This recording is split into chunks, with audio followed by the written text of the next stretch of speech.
오늘 우리에게 주시는 말씀은 로마서 14장 1절로 12절 말씀입니다. 믿음이 연약한 자를 너희가 받되 그의 의견을 비판하지 말라. 어떤 사람은 모든 것을 먹을 만한 믿음이 있고 믿음이 연약한 자는 채소만 먹느니라. 먹는 자는 먹지 않는 자를 업신여기지 말고 먹지 않는 자는 먹는 자를 비판하지 말라. 이는 하나님이 그를 받으셨습니다. 남의 하인을 비판하는 너는 누구냐? 그가 서 있는 것이나 넘어지는 것이 자기 주인에게 있음에 그가 세움을 받으리니 이는 그를 세우시는 권능이 주께 있습니다.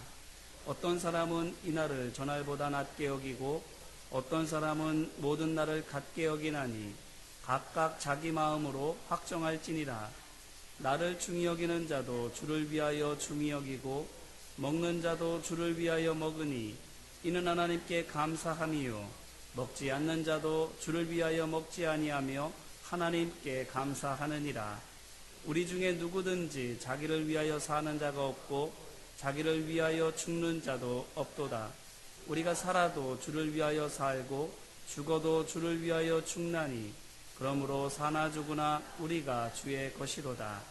이를 위하여 그리스도께서 죽었다가 다시 살아나셨으니 곧 죽은 자와 산 자의 주가 되려 하심이라. 내가 어찌하여 내 형제를 비판하느냐? 어찌하여 내 형제를 업신여기느냐? 우리가 다 하나님의 심판대 앞에 서리라. 기록되었으되 주께서 이르시되 내가 살았노니 모든 무릎이 내게 꿇을 것이요 모든 혀가 하나님께 자백하리라 하였느니라.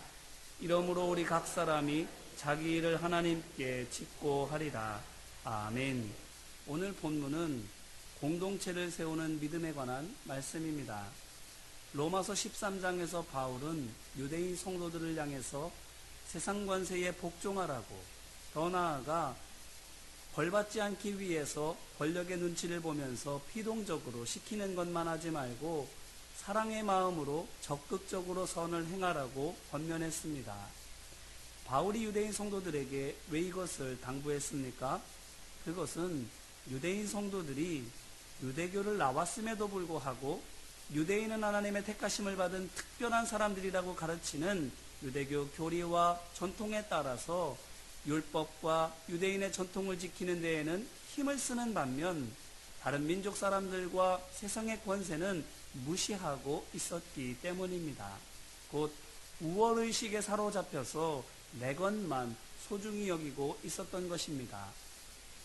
이것만도 문제인데 더 큰 문제는 이들이 세상에서만 아니라 교회에서도 이 같은 생각과 태도를 견지했다라는 것입니다. 곧 자신들만이 참된 믿음의 사람들이고 자신들처럼 유대교식으로 신앙생활하는 것이 곧 바른 신앙생활이라고 하면서 이방인 성도들을 무시하고 더 나아가 그들을 정죄한 것입니다. 그렇다면 그들이 자랑으로 여기는 유대교식 신앙생활이 무엇입니까? 곧 구약에서 말하는 율법과 안식일 그리고 절기들을 철저히 지키는 것입니다. 요즘 우리나라도 예멘이라든지 방글라데시 같은 이슬람 국가로부터 여러 난민들 또 일꾼들이 들어오면서 슬슬 종교 갈등이 대두되고 있지요. 그런데 그 이슬람 교도들의 종교 생활이 어떻습니까? 철두철미합니다. 정해진 시간만 되면 어디에 있든 또 무엇을 하고 있든 이슬람교의 성지인 메카를 향해서 기도합니다. 음식도 철저히 가리지요. 이슬람법에 허용된 것만, 곧 허락된 재료를 허락된 방식으로 조리된 음식만 먹습니다. 그런데 유대교도 어떤 것입니까? 이보다 더했으면 더했지 결코 덜하지 않습니다. 하루 24시간, 1년 365일이 복잡한 율법 조례에 촘촘하게 짜여져 있습니다. 매우 까다롭지요. 하지만 그럼에도 불구하고 경건한 유대교인들은 신실한 이슬람 교도들만큼이나 성실하게 율법에 따라서 살아갑니다.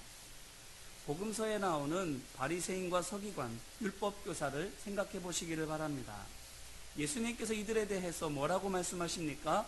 마태복음 23장 15절 말씀을 보니 너희는 교인 한 사람을 얻기 위하여 바다와 육지를 두루 다닌다 이렇게 말씀하십니다. 보십시오. 한 명의 교인을 얻으려고 어떻게 한다는 것입니까? 먼 길도 마다하지 않고 가고 바다도 건넌다라는 것입니다. 전도의 열정이, 영혼에 대한 사랑이 대단하지 않습니까? 그런데 그뿐만이 아닙니다. 23장 23절에서 예수님께서 또 말씀하시기를 너희가 박하와 회향과 근처의 11조는 드린다 이렇게 말씀하고 있습니다. 헌금도 종류대로 열심히 하는 것입니다. 그래서 23장 25절 말씀을 보면 예수님께서 그들에 대하여 말씀하시기를 잔과 대접의 겉은 깨끗이 한다라고 말씀하십니다. 그들의 신앙생활이 적어도 겉보기에는 참으로 모범적이라고 말씀하시는 것입니다. 이와 같이 경건한 유대교인들은 예수님께서도 대단하다고 인정하실 정도입니다. 그런데 이 사람들이야말로 종교생활을 업으로 하는 사람들이니까 그렇게 할 수 있는 것 아닙니까? 라고 물을 수도 있겠지요. 그렇다면 부자고 하는 청년을 생각해 보시기를 바랍니다. 이 사람은 바리새인이나 율법교사나 서기관이 아닙니다. 그냥 일반 사람입니다. 그런데 그 사람이 어떻게 했습니까? 마가복음 10장 18절로 20절 말씀을 보니 예수님께서 그에게 율법의 계명들을 다 지켰느냐라고 물으셨는데 그가 뭐라고 대답합니까? 선생님이여 이것은 내가 어려서부터 다 지키었나이다 이렇게 대답합니다. 그런데 그 말을 들으시고 예수님께서 어떻게 하십니까? 이 사람아 나는 사람의 속을 다 볼 수 있어. 어디서 사람을 속이려고 그래? 너는 그렇지 않았잖아 라고 말씀하셨습니까? 아닙니다. 마가복음 10장 21절 말씀을 보니 예수께서 그를 보시고 사랑하셨다 이렇게 말씀하십니다. 무엇을 말하는 것입니까? 이 청년은 정말로 율법을 성실히 지켜왔다는 것입니다. 예수님께서 보시기에도 정말 그는 열심히 율법을 지켜 행했다라는 것입니다. 그러므로 바리새인과 서기관과 율법교사처럼 유대교 지도자들만 모범적으로 신앙생활하는 것이 아닙니다. 백성들도 오늘날 우리 주변에 있는 이슬람 교도들 대부분이 철저히 교리에 따라 살아가는 것처럼 그들도 어렸을 때부터 신실하게 신앙생활하는 사람이 많이 있었던 것입니다. 그러니 어릴 때부터 율법에 따라 사는 것이 몸에 배어 있으니 로마교회 유대인 성도들이 유대교를 떠났음에도 불구하고 계속 유대교식으로 살아가는 것은 당연한 것일 수도 있습니다. 하지만 이들이 유대교식으로 살아가는 더 큰 이유가 있음을 생각하게 됩니다. 바로 서두에 말씀드린 것처럼 스스로 그것이 옳다라고 믿기 때문입니다. 이게 옳다라고 그들은 철석같이 믿고 있는 겁니다. 그런데 그뿐만이 아닙니다. 교회에서도 그렇게 열심히 신앙생활하는 것이 좋다라고 칭찬해 주기 때문입니다. 생각해 보십시오. 교회 입장에서 새로 나온 성도가 안식일을 거룩하게 지키던 습관대로 주일 예배를 열심히 참여하면 얼마나 좋습니까? 열심히 전도하던 습관대로 먼 곳도 마다하지 않고 가서 전도한다면, 또 기도도 새벽부터 밤까지 기도하던 습관대로 열과 성을 다해서 기도한다면 어떻겠습니까? 너무너무 예쁘지 않겠습니까? 그러니 유대교식으로 신앙생활하는 것이 좋게, 심지어는 본받아야 될 것으로 여겨지니 유대인 성도들이 그 습관을 버리려고 하겠습니까? 천만의 말씀이지요. 안 버릴 것이 당연하지 않겠습니까? 버리기는커녕 되려 다른 성도들을, 곧 습관이 다른 이방인 성도들은 말할 것도 없고 유대인 성도들 중에서도 그들이 보기에 불성실하게 신앙생활하는 사람들을 한심하게 여겨서 업신여기고 한술도 떠서 그들을 어떻게든 내가 하는 식으로, 유대교식으로 할 수 있도록 가르치려고 하지 않겠습니까? 그러므로 유대인 성도들이 우월감에 빠져 있는 것은, 그들이 계속해서 유대교식으로 신앙생활하는 것은 그들의 책임만은 아닙니다. 열심히만 하면 좋게 여기는 교회 지도자들의 책임도 있습니다. 속사람의 거듭남, 성령의 열매에는 별 관심이 없고 그저 겉보기에 경건하고 성실한 것, 그리고 얼마나 많이 전도하고 얼마나 큰 성과를 내는 것에만 관심을 갖는, 그렇게 하도록 격려하는 교회의 책임도 있는 것입니다. 그렇다면 예수님께서는 어떠셨겠습니까? 예수님께서도 제자들이 열심히 하기를, 사역에서 많은 성과를 내기를 바라셨을까요? 만약 그러셨다면 일하는 마르다를 칭찬하시면서 되려 예수님의 발 앞에 앉아서 그 말씀을 듣고 있는 마리아에게는 가서 내 언니를 도와서 일하라고 말씀하셨을 것입니다. 뿐만 아니라 전부였기는 했지만 두렵던 뿐이었던 과부를 주목해보지 않으시고 일부였지만 많은 금액을 헌금했던 사람들을 칭찬하셨을 것입니다. 열심히 중요하셨다면, 겉모습 그리고 결과가 중요하셨다면. 하지만 예수님께서는 아시다시피 그러시지 않으셨습니다. 일하는 마르다에게는 극진한 대접을 하기보다는 나와 함께 있는 것이, 내 말에 귀를 기울이고 따르는 것이 더 중요하다고 부드럽게 타일러 주셨습니다. 뿐만 아니라 헌금도 액수를 보지 않으셨습니다. 마음의 중심을, 믿음을 보셨습니다. 눈에 보이는 것보다 눈에 보이지 않는 것을 더 귀하게 여기셨던 것입니다. 이제 이 말씀으로 우리 자신을 돌아보기를 바랍니다. 우리는 어떻습니까? 유대인들처럼 또 교회 지도자들처럼 눈에 보이는 것, 경건의 모양, 결과에 더 많은 관심을 두고 있지는 않습니까? 그래서 종교 행위 자체가 경건이요 성령의 열매라고 생각하면서 예배와 기도 그리고 말씀을 읽고 묵상하는 종교 행위만을 힘쓰고 있고, 그렇게 하면 할수록 그렇게 하지 못하는 성도들을 향해서는 판단하고 정죄하고 있지는 않습니까? 물론 예배하는 것, 기도하고 말씀을 읽고 묵상하는 것은 중요합니다. 우리가 반드시 힘내서 해야 합니다. 하지만 그것 하는 것 자체가 목표나 목적은 아닙니다. 하나님의 형상을 회복하는 것이, 예수 그리스도를 닮아가는 것이 바로 목표요 목적입니다. 이것을 사도 바울은 13장 8절로 10절 말씀에서 사랑이라고 말하고 있습니다. 예배의 삶이 계속되는데도 사랑하지 않는다면, 매일같이, 더 나아가 하루 중에도 틈틈이 여러 차례 기도함에도 불구하고 하나님께서 죄인이었던 내게 자비를 베풀어 주셨던 것처럼 죄인인 이웃에게, 또 믿음의 형제자매들에게 자비롭지 못한다면, 나는 이렇게 하는데 너는 왜 이렇게 못하느냐고 하찮게 여기며 타박한다면, 그것은 예수님의 제자된 삶, 거듭난 성도의 삶을 살고 있는 것이 아닙니다. 유대교뿐 아니라 세상 모든 종교에서나 볼 수 있는 종교인의 삶을 살고 있는 것입니다. 그렇다면 우리가 어떻게 함이 마땅합니까? 예수님께서 제자들에게 너희의 의가 서기관과 바리새인들의 의보다 낫지 않으면 결코 천국에 들어가지 못하리라고 말씀하셨던 것처럼, 열심 있는 종교인들이 예배하고 기도하고 봉사하고 전도하는 것보다 더 진실하게 또 더 열심히 해야 할 줄로 믿습니다. 그런데 그것보다 더 중요한 것이 무엇이라고요? 이것을 통해서 우리의 마음이 거듭나야 됩니다.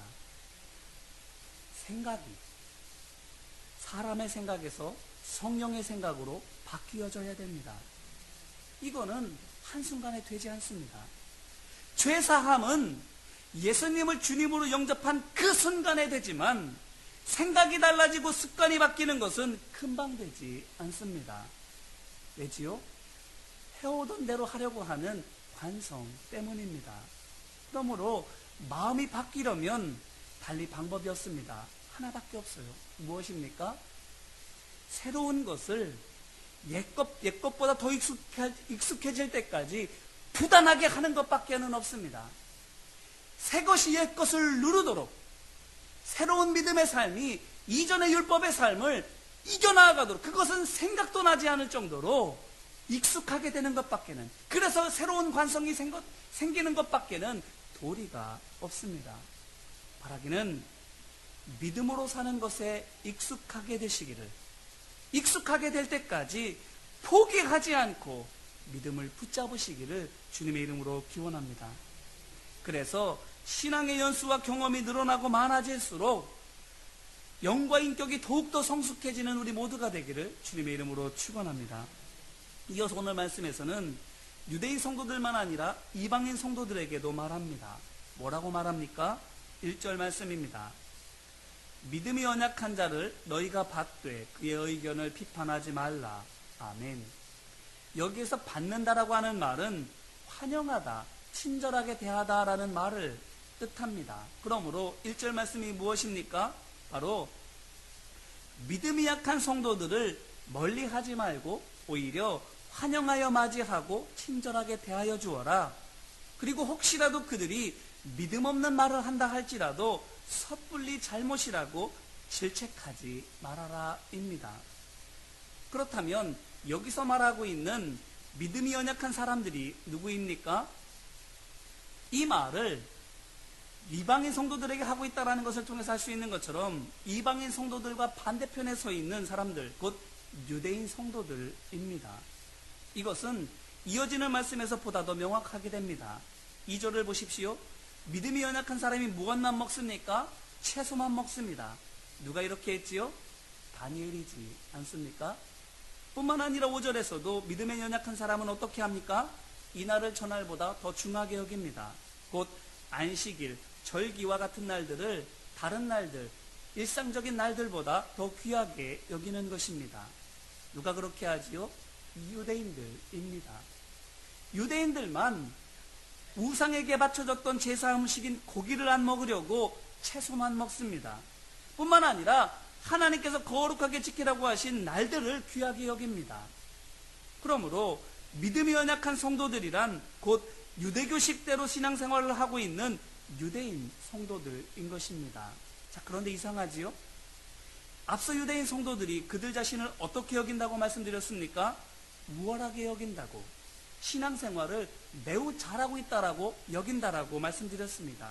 그런데 바울이 그들에 대하여 뭐라고 말하고 있습니까?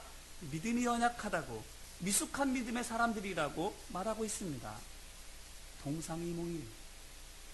유대인 성도들은 우리가 최고다라고 말하고 있는데 바울은 아직 멀었다라고 생각하고 있는 것입니다. 그런데 바울이 이방인 성도들에게 또 뭐라고 말합니까? 6절로 7절 말씀입니다. 나를 중히 여기는 자도 주를 위하여 중히 여기고 먹는 자도 주를 위하여 먹으니 이는 하나님께 감사함이요 먹지 않는 자도 주를 위하여 먹지 아니하며 하나님께 감사하느니라. 우리 중에 누구든지 자기를 위하여 사는 자가 없고 자기를 위하여 죽는 자도 없도다. 아멘. 보십시오. 이방인 성도들에게 영적으로나 인격적으로 이도나지 않은 갓난아기 같은 유대인 성도들에 관해서 뭐라고 말해주는 것입니까? 우리라고 말하는 겁니다. 너희가 하나님을 위하여 살듯이 저들도 하나님을 위해서 산다고. 너희에게 하나님께서 주인이신 것처럼 저들에게도 하나님께서 주인이시라고. 너희나 저들이나 다 같이 한 몸이라고 말하고 있습니다. 생각해 보십시오. 손가락에도 굵은 엄지와 긴 중지만 아니라 얇고 짧은 약지도 있습니다. 자식들 가운데에도 똑똑한 자녀, 튼튼한 자녀도 있지만 개 중에는 어수룩하거나 허약한 자녀도 있습니다. 바울의 말이 이것입니다. 유대인 성도들도 미숙하나마 어리석으나마 너희의 가족이라는 것입니다. 믿음이 강하거나 튼튼해야만 가족인 것이 아닙니다. 똑똑하거나 재물과 명예와 재능 등 조건이 좋아야만 가족인 것도 아닙니다. 믿음이 약해도 가족입니다. 말씀을 잘 깨닫지 못해도, 생각하는 것이 어리석고 말씀대로 곧잘 행하지 못한다 할지라도 가족입니다.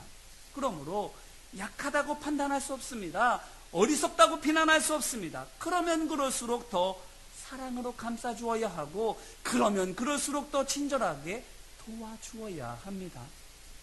그게 가족입니다. 그렇지 않습니까? 남들은 죽일 놈이라고 돌을 던져도 또 정말로 죽일 죄를 지었다 할지라도 가족은 같이 돌 던지지 않습니다. 아니, 못 던집니다. 누군가가 돌을 던진다면 그를 대신해서 돌을 맞습니다. 그와 같이 돌을 맞습니다. 그게 가족입니다. 어쩌면 부모이신 분들은 한두 번 이상은 자녀들에게 손찌검을 해보신 적이 있을지도 모르겠습니다. 얼마나 속상했으면 그랬을까 싶지만 곱씹어서 다시 생각해보면 그렇게 자녀들을 때리게 되는 것은 그 자녀들이 내 것이라고 생각해서일 것입니다. 언젠가 제가 아이를 입양한 분과 자녀 훈육에 대해서 대화할 기회를 얻은 적이 있습니다. 그런데 그분이 그렇게 얘기하시는 거예요. 나는 걔를 한 번도 때리지 않았어. 이 얘기를 하는 거예요. 그래서 저는 참 대단하시다. 내 자식도 정말 손이 올라갈 때가 여러 번 있는데 마음이 그냥 왔다 갔다 할 때가 여러 번 있는데 참 대단하시네요. 이렇게 말씀을 드렸더니 그분이 이렇게 말하는 거예요. 아니에요. 걔가 속 썩이지 않아서 그런 것도 아니고 걔를 내가 너무 사랑해서도 아니에요. 사실은 내 새끼가 아니라서 차마 때릴 수가 없었어요. 그런데 그렇게 못 때리는 내가 너무 미웠어요. 그렇게 얘기를 하는 거예요. 가족이라고 생각하면 내 것이라고 생각하기가 쉬워요. 바울이 말하는 것은 가족이기 때문에 얼마든지 함부로 할 수 있다, 그 얘기를 하는 게 아니에요. 내 것이라고 생각하면 마음대로 감정대로 할 수 있는데 내 것이 아니라고 생각하면, 더 나아가 하나님께서 맡겨주신 것이라고 생각하면 그럴 수 없다라는 거예요. 잘났든 못났든 성도는 가족이에요. 그런데 그렇다고 해서 그들이 내 것인 것만은 아닌 거예요. 내 마음대로, 내 감정대로 할 수 있는 사람들은 아닌 것입니다. 이것을 4절에서 바울이 이렇게 말하는 거예요. 남의 하인을 비판하는 너는 누구냐? 그가 서 있는 것이나 넘어지는 것이 자기 주인에게 있음에 그가 세움을 받으리니 이는 그를 세우시는 권능이 주께 있습니다. 이제까지 바울은 하나님과 부모의 자식관계라고 성도를 말했습니다. 그렇기 때문에 성도들 서로에 대하여서는 형제 자매라고 말해왔습니다. 그런데 여기에서는 뭐라고 말하는 것이 합니까? 느닷없이 하나님께서는 주인이고 성도는 모두 다 종이라고, 주종의 관계로 말하고 있는 겁니다. 갑자기 왜 이렇게 말하는 것입니까? 앞서 말씀드린 것처럼 성도가 서로에게 함부로 할 수 없다는 것을 강조하기 위해서입니다. 주인만, 하나님만 하실 수 있습니다. 혼내도 주인이신 하나님께서 혼내시고 때려도 주인이신 하나님께서 때리십니다. 이거는 성도, 곧 종이 할 수 있는 권한이 아닙니다. 이것을 명확하게 규명하기 위하여 지금 바울은 갑자기 주인과 종으로 하나님과 성도의 관계를 말하고 있는 거예요. 그렇기 때문에 하나님께서 명령하신 것이기 때문에 이것을 어기면 어떻게 됩니까? 큰 죄가 되는 거예요. 10절 말씀입니다. 내가 어찌하여 내 형제를 비판하느냐? 어찌하여 내 형제를 업신여기느냐? 우리가 다 하나님의 심판대 앞에 서리라. 아멘. 뭘 권하면 다른 종을, 다른 믿음의 형제 자매를 함부로 판단하고 정죄하고 업신여기면 어떻게 된다고요? 심판받는다는 거예요.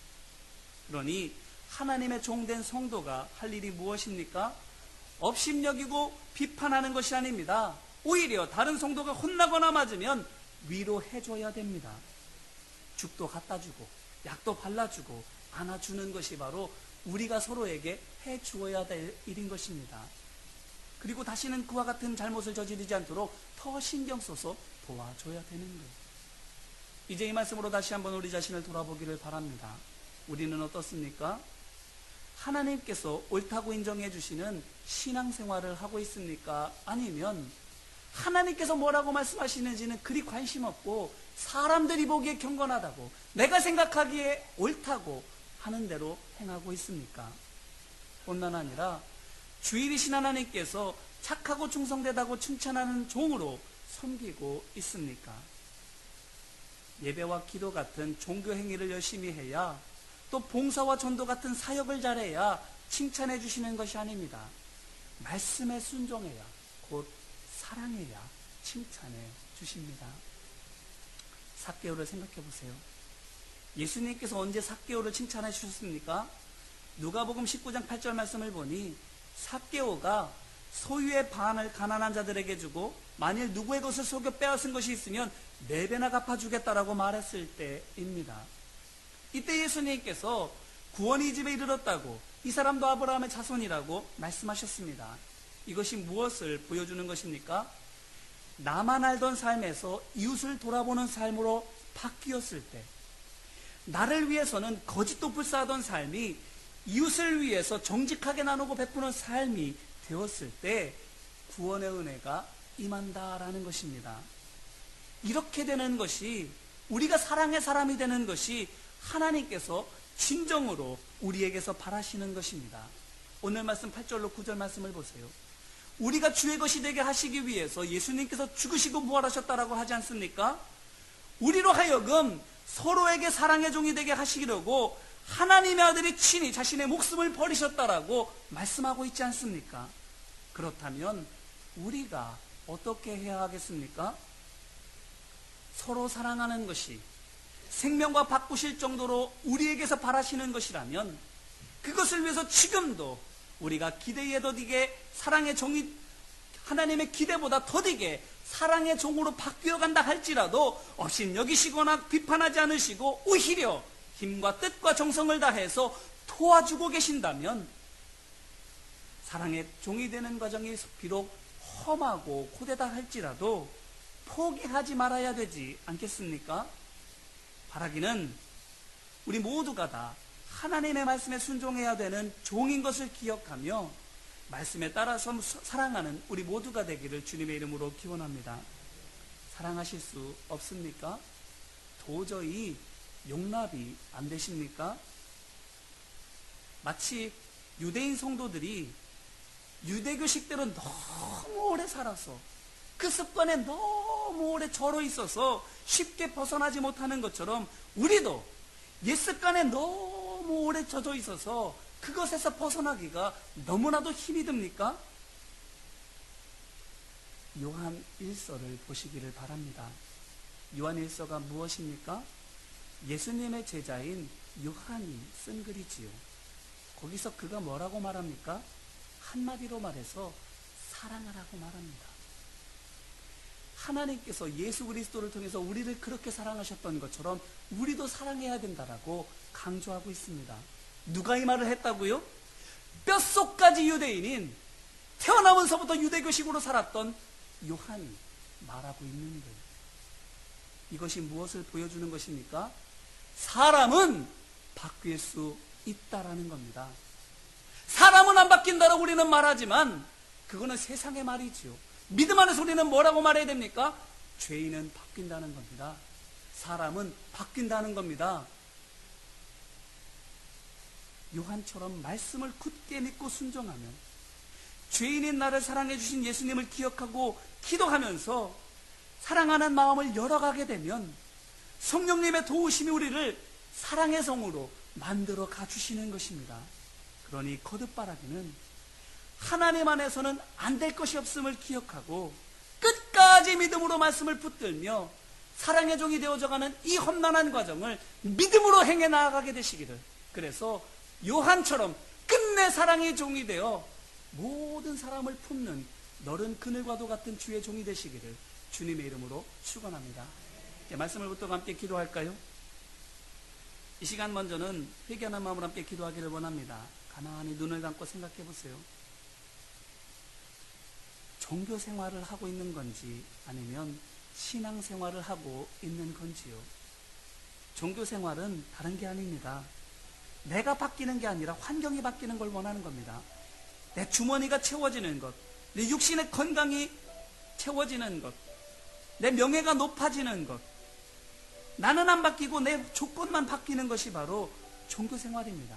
신앙 생활은요, 다른 거는 하나도 안 바뀌어도 내가 바뀌는 것이 신앙 생활입니다. 내가 그리스도를 닮아가는 것, 이게 신앙 생활이지요. 우리는 어떤가요?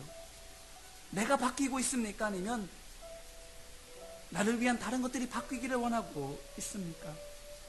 예배도 많이 드리고 기도도 많이 하고 성경도 많이 읽고 전도도 많이 하고 봉사도 많이 하는데 그게 좋은 믿음이라고 생각하며 내가 바뀌는 것이 아니라 다른 것들이 바뀌기를 간구하고 있습니까? 그러면서 하면 할수록 고갈되고 하면 할수록 곤고하고 지칩니다. 그렇다면 이 시간 주님, 내가 신앙생활을 한 게 아니라 종교생활을 하고 있었습니다. 예수 그리스도를 붙든 것이 아니라 법을 붙들고 있었습니다. 세상의 방식을 붙들고 있었습니다 라고 회개하며 함께 기도하기를 원합니다. 같이 기도하겠습니다. 은혜와 사랑 많으신 아버지 하나님, 유대교뿐만 아니라 세상의 많은 종교는 내가 바뀌기보다는 내가 원하는 것을 얻기를 위해서 예배도 드리고 제사도 하고 헌금도 하고 봉사도 합니다. 하지만 우리는 예수 그리스도를 믿음으로 말미암아 내가 바뀌기를, 내가 하나님의 자녀와 같이 되고 그리스도를 닮게 되기를 구합니다. 아버지 하나님, 예배도 하고 기도도 하고 성경도 많이 읽고 전도도 하고 봉사도 하는데 날마다 내 안에서 그리스도의 사랑이 충만하게 채워지지 않는다면, 주님 주시는 평강으로 평안이 누려지지 않는다면, 그 사랑과 평강으로 우리와 함께 있는 가족들, 이웃들, 동료들, 성도들을 품고 용서하고 주님의 길로 인도하고 있지 못하다면 주님, 이 시간 회개하며 기도하기를 원합니다. 주님, 나는 신앙생활을 하는 것이 아니라 종교생활을 하고 있었습니다라고 주님 불쌍히 여겨달라고 간구하기를 원합니다. 주님, 우리를 불쌍히 여겨주시고 은혜와 자비를 베풀어 주옵소서. 또한 이어서 간구하며 기도하기를 원합니다. 주님, 십자가 사랑이 깨달아지게 하옵소서. 다른 것보다도 사랑의 은사를 주옵소서. 그래서 예수님께서 연약한 나를 붙들어 주시고 어리석은 나를 담당해 주셨던 것처럼 나도 사랑하게 하옵소서, 용납하게 하옵소서, 섬기게 하여 주옵소서라고 이 시간 간구하며 함께 기도하겠습니다. 은혜와 사랑 많으신 아버지 하나님, 십자가 사랑을 기억하는, 그래서 죄인이었던 내가 조건 없는 사랑으로 구원받고 하나님의 자녀가 된 것을 기억하며 날마다 그 은혜의 감격 속에서 살아가는 우리 모두가 되게 하옵소서. 주님의 그 친절한 팔을 기억하며 넉넉한 팔, 너른 품이 되어지는 우리 모두가 될 수 있도록 도와주옵소서. 사랑을 깨달을 때에 우리도 사랑할 수 있습니다. 주님이 주신 은혜를 깨달을 때에 우리도 은혜를 베풀어 줄 수 있습니다. 주님, 기억나게 하옵소서. 또한 담대하게 우리에게 있는 것을 아낌없이 나누어 줄 수 있는 용기가 있게 하여 주옵소서. 예수님처럼 사랑할 수 있는, 예수님처럼 용납할 수 있는 요한과 같은 사랑의 종이 될 수 있도록 아버지 하나님 함께 하여 주시옵소서. 힘들고 어렵지만 안 된다라고 여겨지지만 주님 된다고 말씀하여 주시오니 그 약속의 말씀을 붙들고 베드로가 그물을 던졌던 것처럼 내 믿음의 그물을 던지게 하옵소서. 믿음의 발걸음을 내딛게 하여 주옵소서. 그렇게 주님의 기적을 맛보는 하나님의 역사가 이루어지는 것을 경험하는 우리 모두가 될 수 있도록 아버지 하나님 함께 하여 주옵소서. 어느 시간 마지막으로 결단하며 기도하기를 원합니다. 주님, 하나님을 위해 사는 종이 되겠습니다. 월권하지 않고 믿음 안에서 겸손하게 말씀에 따라서 사랑을 행하는 주의 종이 되기를 원합니다라고 이 시간 결단하며 함께 기도하겠습니다. 은혜와 사랑 많으신 아버지 하나님, 업신여기는 것은, 비판하는 것은 종이 할 일이 아니라고 말씀해 주십니다. 하나님께 맡겨드리고 우리는 사랑케 하옵소서. 사랑의 종이 되게 하옵소서. 믿음 안에서 우리에게 베풀어 주시는 사랑대로, 내게 베풀어 주시는 은혜대로 사랑하며 은혜를 베푸는 주의 종 될 수 있도록 인도하여 주셔서 우리를 통해서 하나님의 구원 역사가 우리와 있는 모든 사람들에게 증거되고 전달되어질 수 있도록 도와주옵소서. 사나 죽으나 우리 모두가 다 주님의 것이라고 말씀하여 주셨습니다. 우리의 주인이 주님이라고 말씀하여 주셨습니다. 그 주님의 명령을 이제는 지켜 행하기를 원합니다. 내가 너희를 사랑하는 것 같이 너희도 서로를 사랑하라고 말씀하여 주셨사오니 이 사랑의 법을 따르는 종된 우리 모두가 될 수 있도록 도와주옵소서. 안 바뀔 것처럼 여겨지지만 요한이 그와 같은 사랑의 종이 된 것을 기억하며 그와 같은 믿음의 길을 걸어가는 사랑의 섬신을 감당해 나가는 우리 모두가 될 수 있도록 주님 도와주시옵소서. 끝내 이루는 하나님께 영광을 올려드리는 우리 모두가 될 수 있도록 주님 역사하여 주옵소서. 사랑과 은혜 많으신 아버지 하나님 감사합니다. 사나 죽으나 우리는 모두 주의 것이라고 바울은 고백합니다. 우리는 모두 주님의 것입니다. 형제 자매이기 때문에 함부로 할 수 있는 것이 아니라 그렇기 때문에 오히려 더 업신여기지 않고 비판하지 않고 사랑으로 감싸주며 도와주어야 됩니다. 내가 무언가를 더 많이 한다고 모르는 사람을 업신여길 것 없습니다. 내가 더 많은 것을 한다고 생색낼 것도 없습니다.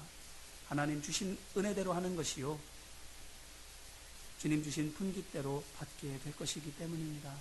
주님, 믿음의 분량대로 하나님의 종으로 섬기는 우리 모두가 되게 하여 주시고, 서로를 향해서 사랑으로 섬기며 사랑의 열매를 맺어가는 우리 모두가 될 수 있도록 도와주옵소서.